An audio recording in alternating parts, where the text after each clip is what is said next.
Welcome back to my channel, guys. As you all know, a new semester is about to begin. How are you feeling? Are you excited or still questioning how summer runs by so fast, or trying to wrap up on your tasks before school eventually resumes?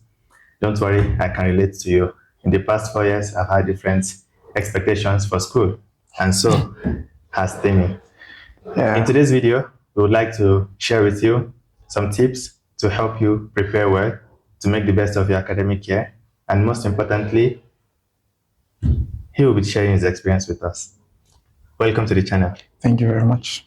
How are you feeling? Well, normal, good. How's life? Yes, life has been a roller coaster of events. That's all I can say. Classic answer. How's school? School is good for now. Really? Yeah, going well. Okay. Yeah. All right, guys. So I'll be interviewing Temi while sharing tips that I have also personally used to make sure this semester goes well. Are you ready? Subscribe.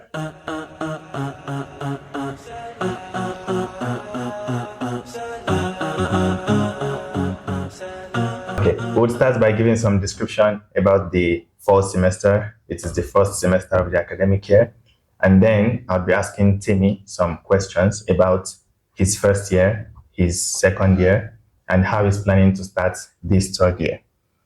Alongside that, we would also be talking about midterms, your teachers, grades, extracurricular activities, exam questions, and so on and so forth.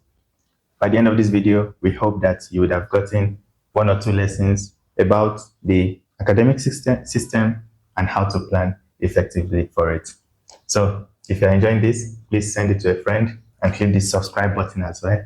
Yeah, thank you very much. Today I'm very excited. I don't know, it's because I'm beside Temiyemi. Temiyemi was here 2 years ago. Yes, actually. When I was in Turkish. When you were in Turkish. Yeah. Wow. So Temi, can you please start by introducing yourself? Sorry, I know I've mentioned your name a lot of times, but tell us where you're from, tell us where you're studying, tell us what you're doing. Okay, thank you very much. My name is Temiyemi Ogutunde, and I'm a third year electrical and electronic engineering student in Ankara University in Turkey. Like Baozar said, the last time I was here, I was in Tomer language school, that was when I just came here. So from then till now, I mean, I've seen some things I didn't know before and I know now, or some things I wish I knew before. I wish I was told, Temi, you know what? Yeah. Let's jump straight into it. Okay. How would you describe the last 2 years or the first 2 years of your electrical engineering department? The first 2 years, do you mean how can I describe it in one word or? Give us 2 sentences. 2 sentences. Number 1, it has been challenging. And number 2, it has been,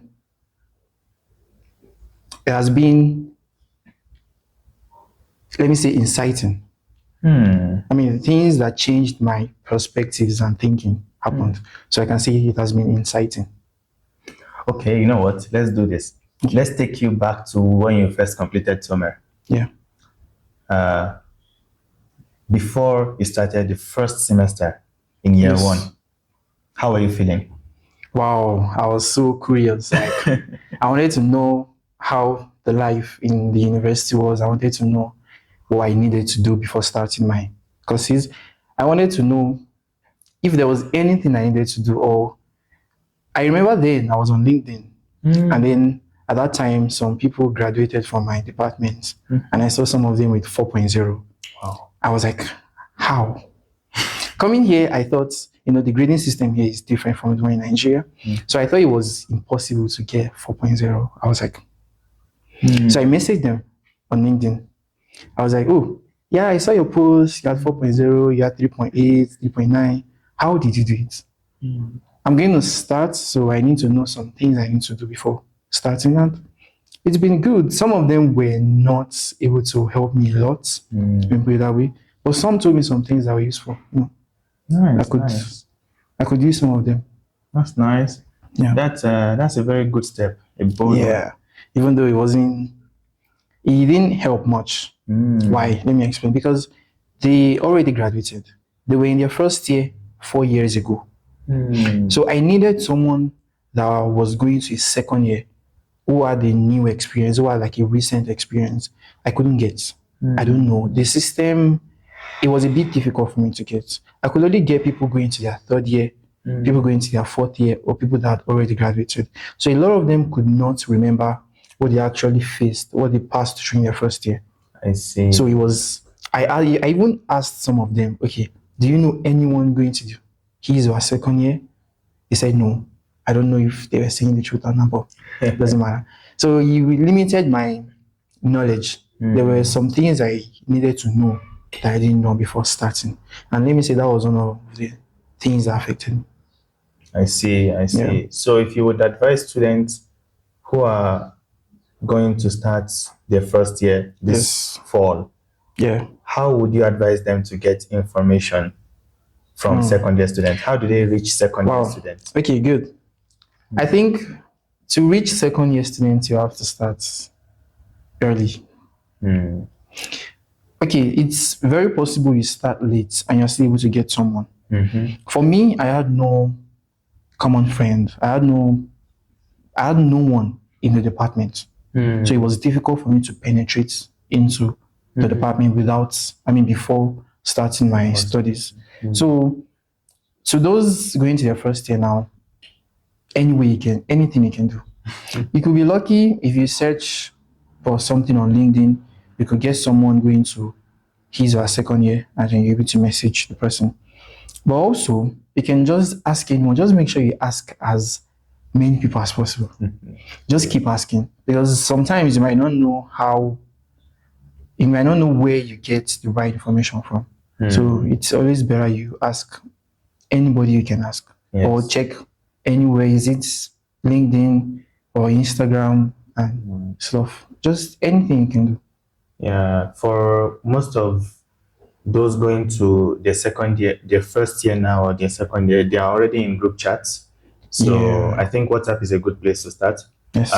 Especially your country group chat. Perhaps there's somebody there who is in another university, in another city in Turkey, and you can start by reaching out to them. And every university in Turkey has a student page on Instagram and Telegram. So you can type the name of your university and try to find the student account, the one that is managed by students, not the official page, and try to text them through DM, that can you please add me to the incoming students group chat.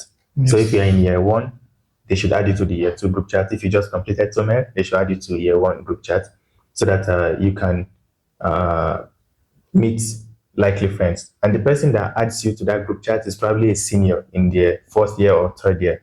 So that person would be a good person to ask questions. Okay, another thing, a mistake some people make is that, let me give an example. You have to study electrical engineering, and then you see someone in computer engineering, and you're like, oh, because this person is in computer engineering, the departments are different. No, you still need to ask the person, do you have friends in so departments? Because there's no way if you're in engineering, you have friends from other engineering departments. So when you go to one and ask them, can you connect me with someone? Yeah, it's done that way. There are some people there's someone that was not even in engineering, just for example, medicine now, asking me, do you know anyone in medicine presently? Yeah, I said, yeah, I know someone. So do not ask people in your departments. In case you cannot get someone in your department straight, just get anyone in that university. It's possible they know someone in your department or they know someone that knows someone that knows someone in your department. That's true. Actually. And it helps a lot. Why are we saying this? Maybe we need to throw some light on why this is very important. Yeah. I'll start from my own personal experience. It was after my second year I realized I needed to do compulsory internships. Like, okay, thinking back, I was supposed to have checked online, to have maybe checked the course requirements, the graduation requirements.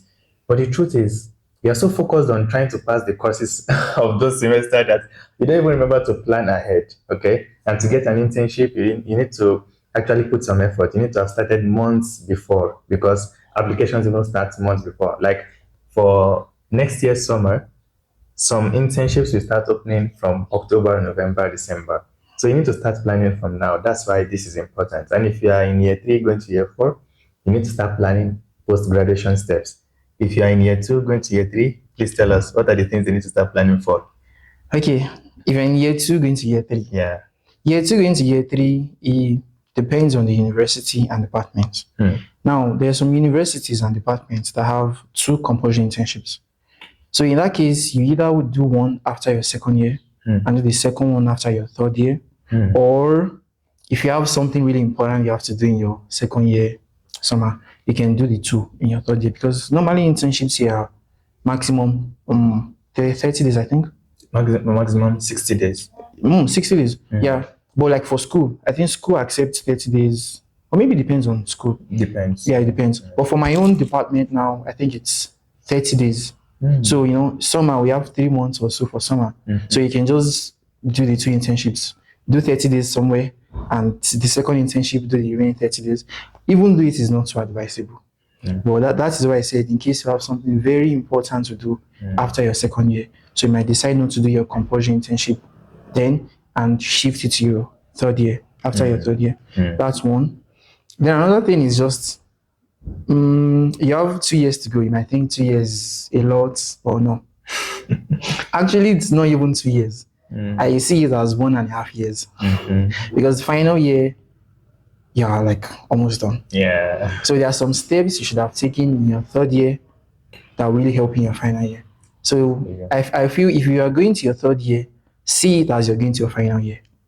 So, and then use that to apply to wherever place you want to apply, to look for opportunities, get the necessary connections you need to get, and just do anything you need to do. Because sometimes to penetrate into a particular establishment takes time. So you can't just wake up one day and go somewhere one day and expect to be part of them. No, it takes a slow process, and you start from now. Can help after graduation. That's why. Thank you very much, Timmy. You're We welcome. went deep into the topic, Yeah. but I think it's important because that's actually what matters. Okay, and now to continue, I would like to ask you about your courses. I want you to please give us details. How did you find the courses? How many courses did you take in your first semester? How many in your second semester? Were they challenging? Did you find them easy? You know, how did you perform in your midterms and exams? Please tell us specifically about that. All right. So the other time I talked about how not getting someone in his second year affected me. It actually affected me in my first semester. How? There is a particular course called Algorithms and Data Structures. That course, when we started, I thought it was just normal pseudocode, this diagram, forgotten now. Writing pseudocode, flowcharts, yes, writing pseudocode, drawing flowcharts, and some other things. Now, one thing is, there were some of my classmates that knew C programming. They knew how to program using C. Those people were already a bit accustomed to the course. So it was a bit easy for them to navigate through the course and score high marks. But for me, who didn't have any background in C programming, it was difficult for me. So if I had gotten someone in the second year, definitely he would have told me, bro, if you can start any C programming, please start. The course is not on C programming. It's algorithms. It's like a preliminary to programming. But having a knowledge of C programming helps you greatly in that course. I see. And that course is 6 units. Yeah. So because of that course, it gave me issues. Because it was too late to start learning C programming. I couldn't sit down and start learning C programming. I had other courses to focus on. So I just read the course like that. Because it's a kind of course whereby the exam questions are things you have never seen before. It's going to tell you, this is how you do this. It's more like telling you, okay, this is a toasting machine, for example, a toaster. You toast bread, put egg inside. Exam, okay, put egg, put tomatoes, put some other things inside. But if you don't know how to put the other ingredients there, it becomes a problem. So imagine examination. I remember the exam. He told us to write a pseudocode to I think to calculate Pascal's triangle, something. I knew Pascal's triangle, but writing a pseudocode to program Pascal's triangle was something I had never seen in my life before. So I needed time to think, time to write, but people who were already accustomed with programming knew what to do, knew how to navigate their ways, and so it affected me. That was the only course. I took 9 courses, and glory to God, I had A's in others, but that particular course was shit. And difficult. Because it was 6 units. I mean, 2 years in my department has taught me a lot of things. You have passion, but you also have some risks you have to take for your passion. There are some courses whereby they are easy, but the lecturers taking them make them difficult. There are some courses whereby they are difficult already, and then the lecturers are good. They try to help you not to make it seem as difficult as it actually is.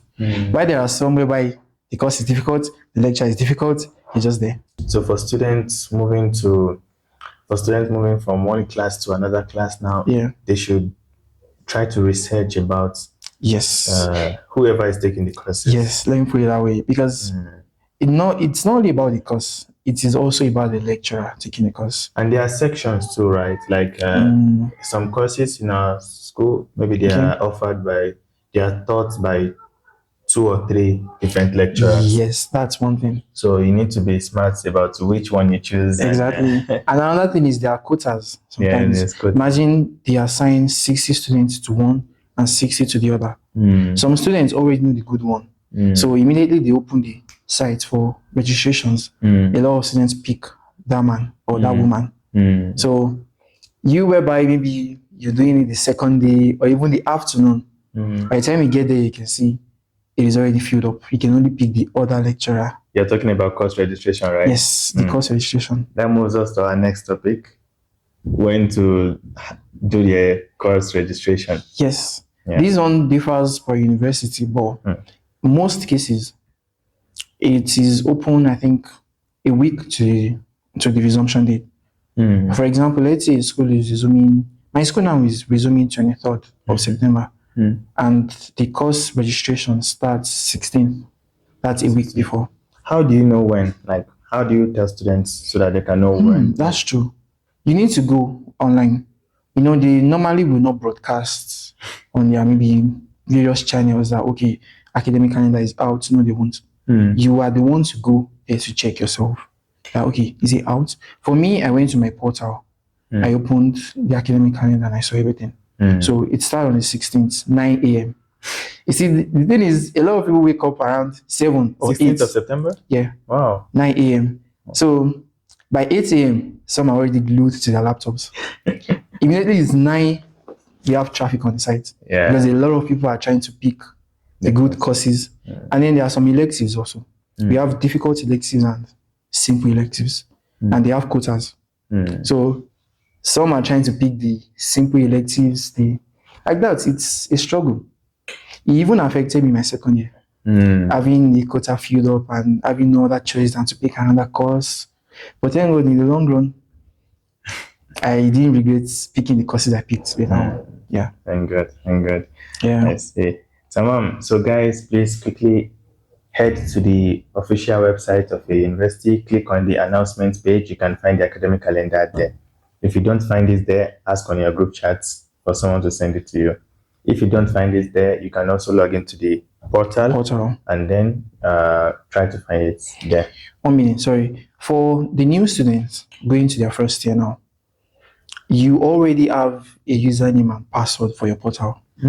So, I mean, not many people know about this. Because during my time also, I was thinking maybe the school would send me a special mail saying, okay, your username is this, your password is this. You can log into your portal now. No, you already have your username and password. Just, they just don't know. Maybe you go to your Orange Dictionary, that means the student affairs, to ask them, or you can just find it online. But I think the general way is your username should be your Kimlik number or student number, and password is your Kimlik number. Yes, username is your Kimlik number, and your password is your student number. So you can log into your portal and access any information you want to, including the courses you have to take. Yeah, if you try it and it doesn't work, just send an email to the International Student Office or go there in person.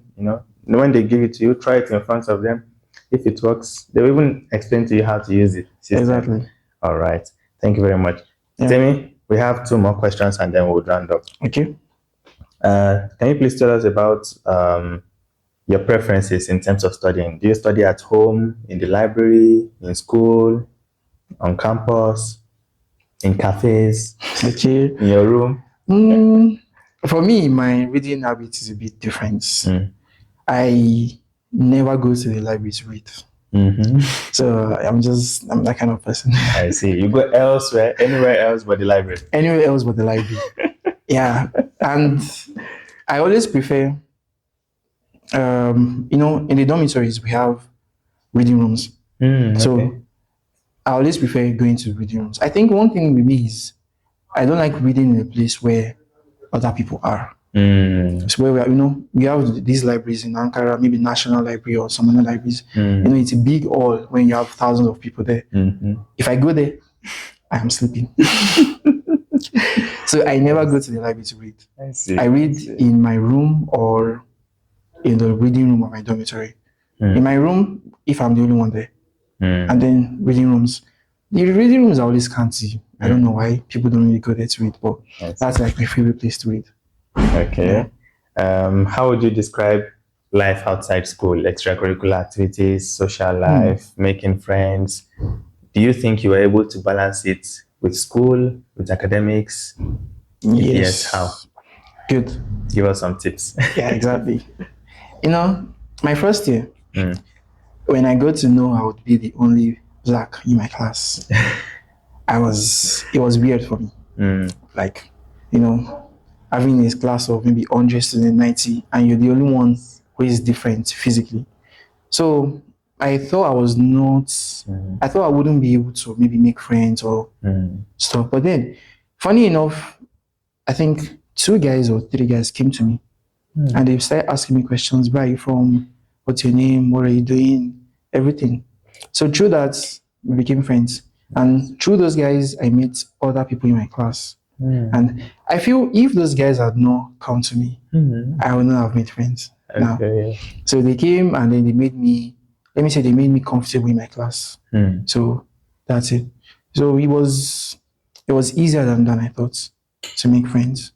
Yeah. And then, sometimes they would ask you, let's go out, let's do this. Well, you don't accept all invitations because sometimes you have your own plans. So in that case, you can just sit down and see, if I go, is it going to disturb my plans or anything? So that's it. Some plans you go forward with them and some you don't. So that's how you can balance everything. You don't accept everything depending on based on your personal plans. I feel you. Exactly. What about extracurricular activities? Like, were you part of any clubs? No. Why? No clubs in your school? We have clubs in my school. I think even during the orientation, the various student clubs came asking for people to join them. Well, no, I wasn't really interested. Really? Yeah. Do you regret it? No, I don't. I'm still not going to join it. Why? I don't know. Let me say my life during school session is different from my life in summer. So when school is in session, I only rotate between my dormitory to school, from school back to my dorm. If I have some events, I go for them. But I wouldn't want something that would, how can I put it? I wouldn't want something that would make me committed to, that would give these regular commitments. Yeah, let me put it that way. Maybe like every Thursday I have to go somewhere, or every Friday I have to go somewhere. No. Okay. Yeah, so that's why I didn't. And then, sorry, based on what I even heard, they don't do much in those communities. Really? Yeah, they don't do much. No, you did not find a good one. Maybe it's just, I have good experience. Yeah, maybe in your university, but in my own university, the only community you can, based on what I know though, Well, the community you can join that you're going to learn a lot is this robotics community. Yeah, like we have this techno fests, we have this Tubitak, the old festivals, technology stuff. If you join that group, yes, you're going to learn a lot. But personally, I did not want to join because maybe we have a lot of people there already. So having a lot of people there and you joining, you in the long run you might not be able to do a lot. So what I did was because I wanted to get experience in research field and stuff. So I got my own personal lecturer. So right now we just work together, just me and him.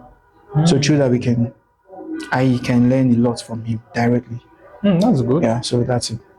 I don't think so many students are even aware of this option. That's one. I think I should maybe talk about that also. Yeah, so please share. Okay, this is for people going to their third year.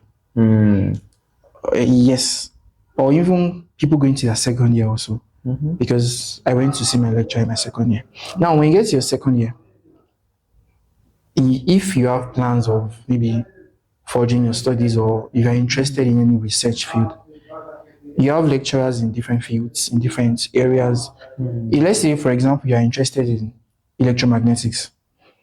Check your different lecturers. I mean, there's this, is it Avesis or something? There's this Avesis site. On that site, you can search for any lecturer in any university in Turkey. You can see their curriculum vitae and then look at their research experiences and everything. So through that, you can get lecturers that are into your research interest. So one advice you should do, the one thing you should do, my advice for you, go there, read one article. They have different articles. Just read one, get some questions, and go to him. And just say, oh, I stumbled on your article, and then I have so questions. I wanted to. He's going to be interested in you because he's going to be like, so you read my article. Oh, that's good. If you're interested, we can work together. Now working together. Interesting. Yeah, that's good. This is perfect for anyone who wants to go into research. Yeah. If you're looking to continue with masters, PhD, become a researcher, or become a teacher, a lecturer in a university, or if you even want to work in a top company as a researcher, these are great options. Yes.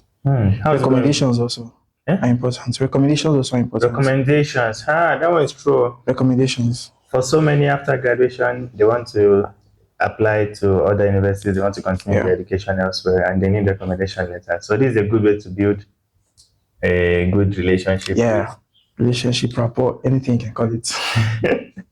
That's nice. Okay. Now I see that Temi is more of the school type, is the academic focus type. As for me, I'm different.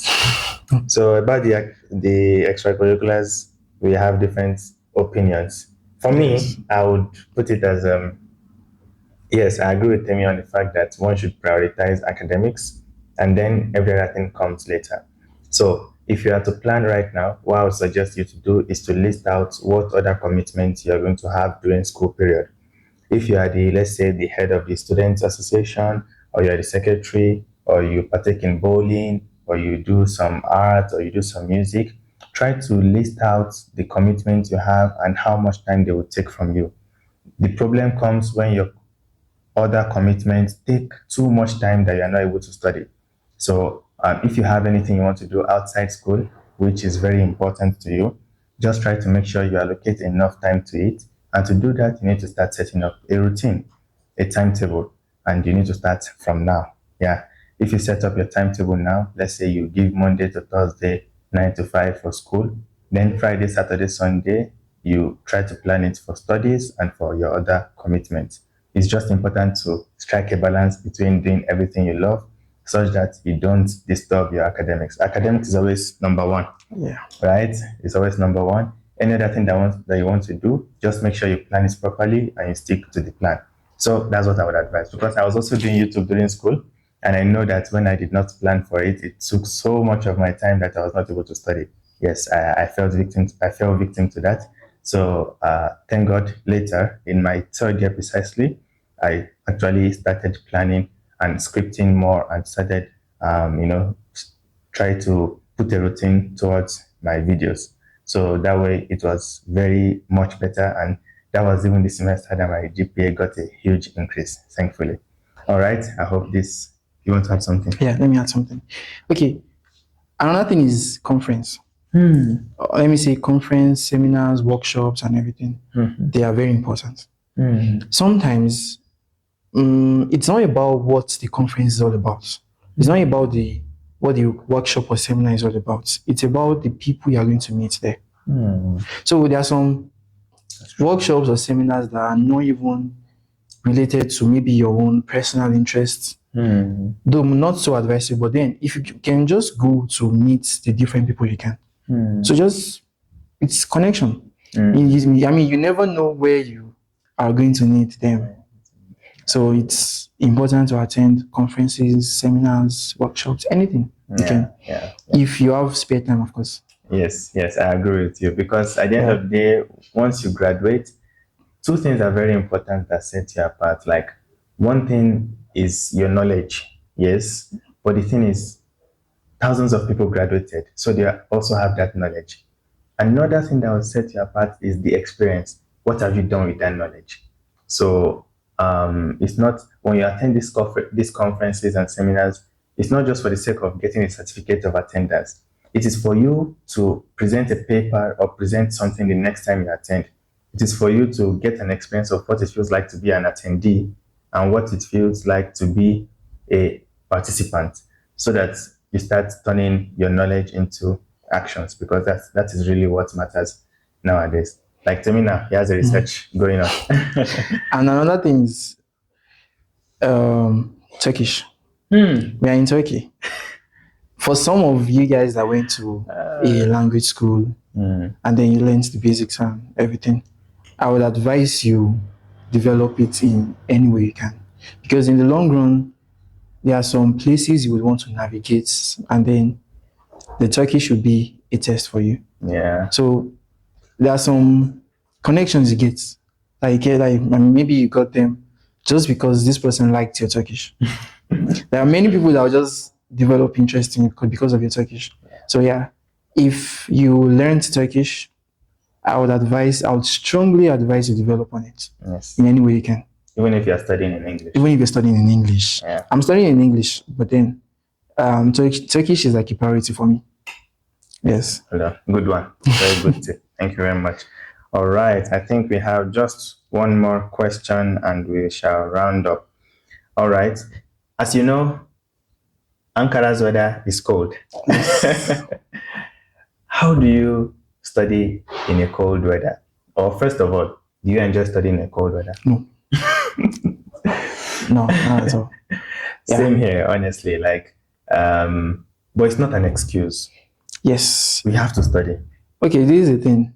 For me, when I get cold, there's this drop in motivation I get to study. I don't know where it comes from. I don't know. But then, so that's why I study. I prefer to sweat and study than be cold and study. Yeah. So that's why the issue now comes when you go to a reading room and you have someone that opens the window and you start getting cold. So what you can do is maybe just wear your anything, maybe hoodie, just anything thick. Or you can just speak to the person politely. Oh, I'm sorry, please. I'm cold. Can we please close this window and stuff? Thank God we have heaters around. So when you're studying indoors, it doesn't get so cold, depending on where you're staying. Yeah, depending on your location. Yeah, but then for me, when I'm studying indoors and the windows are closed, it doesn't get so cold. Yeah. So through that I study. But once someone enters the place and opens the window, I'm done. I feel you. I'm done. Yeah. This one is for masters and PhD students. Anyone at all who is trying to get an apartment. So if you are currently staying in an apartment and you want to move, or you are just coming to Turkey and you're planning to get an apartment, try to avoid those what they call them, underground floors. They get so cold in winter, like so cold. If you're not a fan of cold, don't get it. If you're a fan of cold, no problem. All right. Another tip, yes, maybe going out during these times can really help, because you move, you your body generates some heat, so it's better than staying at home. Because when you stay at home, it's very easy to get glued to your bed, and before you know it, Netflix will take over and YouTube. What else is there? You can also go to cafes, or you can organize meeting. You can organize study group meetings. So we had a group of 4 friends. Every Sunday we met to study in the same cafe from 9 to 6. It was very fun. It was a very good way to keep up, to keep the pressure going, because we don't have any excuse. Have we? Yeah, true. All right. I think that is all I have for you in terms of questions.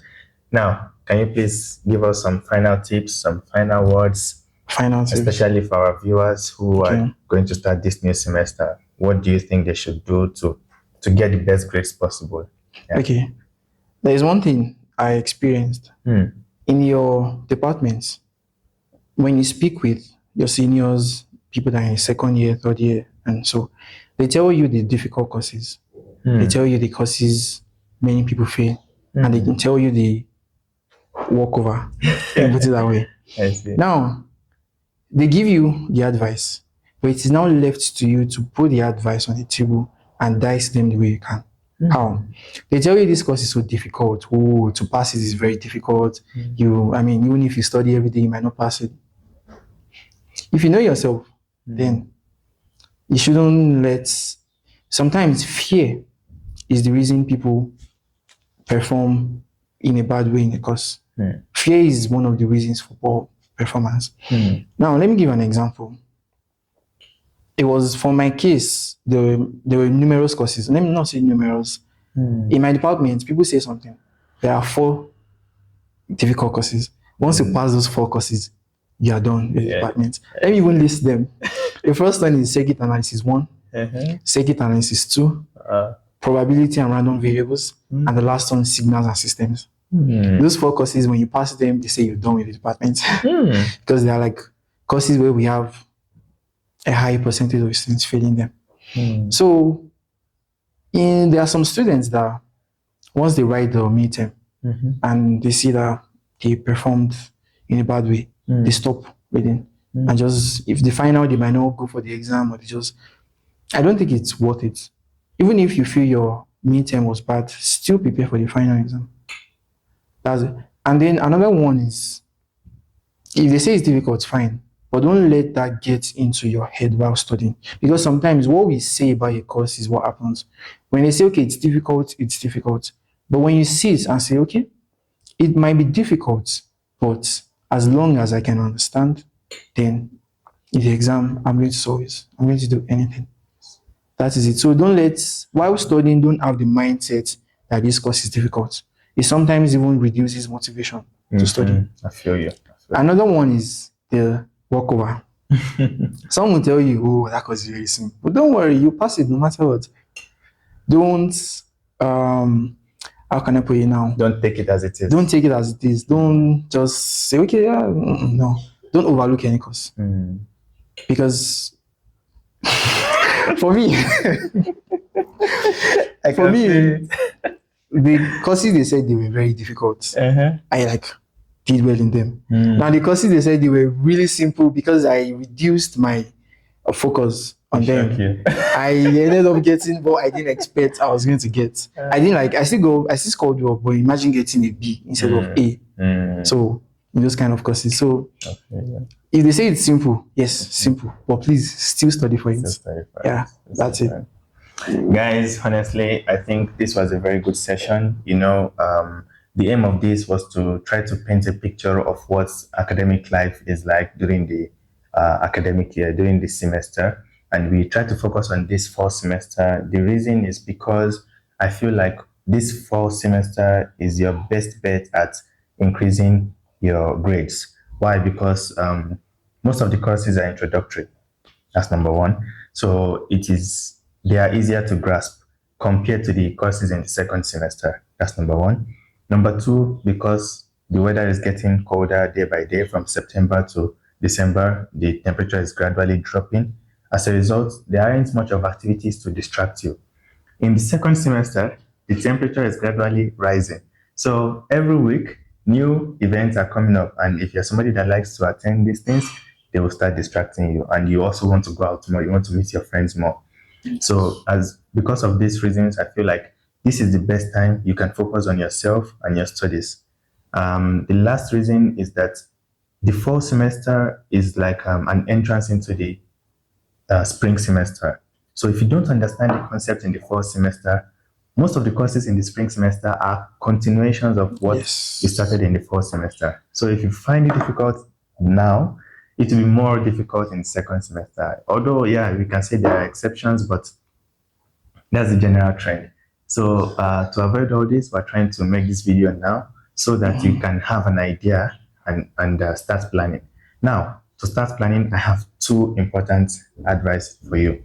Number one, please go to the department webpage and try to find the curriculum for this upcoming semester. So if you're going to take 8 courses, know the names of these courses, know the names of the lecturers that will be teaching them, and try to lay your hands on the past questions for each of these courses. Before the semester starts, try to see what you are going to study for the next 3 or 4 months and try to see what the exam questions are like. To do this, refer back to that group chat we mentioned at the beginning. So when you understand that, okay, this is what the questions would be like, this is what we are going to be studying, this is what the teachers are like, you know the difficulty level, and you'll be able to evaluate which courses are going to be more challenging for you compared to the others. That way, you know where to put your energy and you'll be able to set up your timetable properly. If you're going to be doing anything outside school, like internships, or any other commitment you may have, you also try to plan them from now. So this is why we're sharing this video right now, and I hope it really helps and that it sheds a lot of light, not just some light, on the academic system and how to navigate it. Thank you very much, Temi. Thank you so much. It was really nice. Like I learned a lot from your experience as well. Yeah. And if anyone in Ankara can contact me, don't worry, we'll guide you, irrespective of your department. Okay. All right, guys. Thank you very much for coming to Baozar Zakariyyah's You're welcome. channel. Thank you so much for having me. You're welcome. Thank you very much, guys. Subscribe and please share with friends who may find this helpful. I'll see you in the next one. Bye-bye. Bye.